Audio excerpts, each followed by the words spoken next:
barakatuh once again to my viewers, and as usual I always pray to the Almighty Allah to bless everyone out there.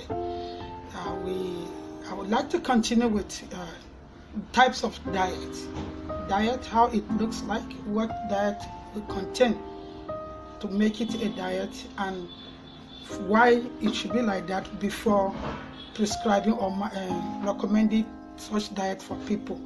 Yesterday we stopped at gluten enteropathy diet that are gluten free, and I managed to explain what it means. So for now we are going to explain another type of diet, and this other type of diet are just two types. We have the bland diet. It is called bland diet because this diet has no residue. It has no residue, it has no spices in it, no unnecessary additives added to it. It's just food, natural food being prepared and then given to people that are disease condition that they need to consume food with very low residue, foods with very low additives in it. So such food like that are called bland diet. It depends on the severity of such disease conditions. Disease conditions such as ulcer, especially gastric ulcer, we mostly dietitians ask them to prepare bland diet because some of these additives added to it trigger the pains of ulcer and make it more complicated. So bland diet is another kind of diet. Then there's another one called blended diet, or you say blenderized diet. It's two English words that have the same meaning. It's a diet that can be any of the diet form.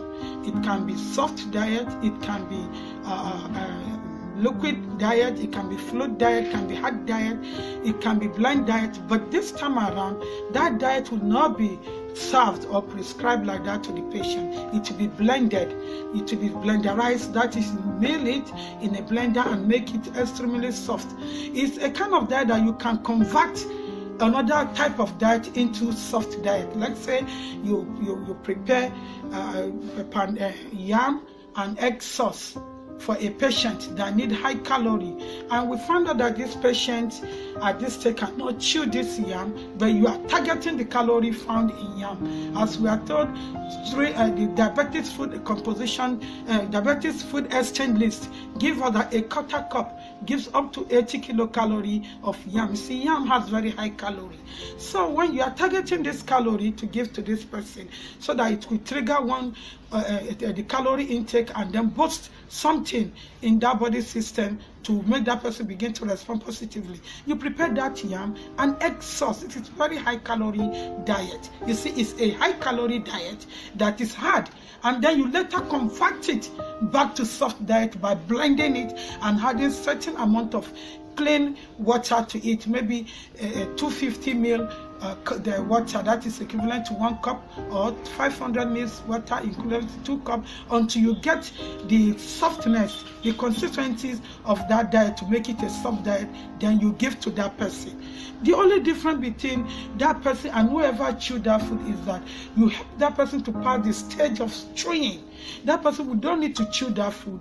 You just give that person the food, and then the person will swallow. A digestion will begin to take place, especially with people that has disease that has to do with the oral cavity. They can't chew. Maybe it's dental caries, gingivitis, tumor of the esophagus, or even severe scurvy. We blend their diet, convert that diet back to soft diet, or even make it a full liquid diet. It will appear like a pudding or pap, then it will be easy for them to swallow, and then they gain exactly the same nutrient as whoever chew that food. This is dieting. So diet all in all can appear in all these forms I've been explained for my part 1, part 2, part 3. Now it depends on the dietitian. Who are you going to give this diet to? And what are the components of this diet? What ingredients, what type of food are you combining together to give this diet to that person? So with this, I've come to an end of telling you how diet looks like and how we use it. Then our next videos will begin to talk about disease condition one by one, and we'll discuss about the diet that will be used for such disease condition. Thank you very much. I'm still your dietitian, Aishatu Yusuf, and Aisha Nutri Diet. You are welcome.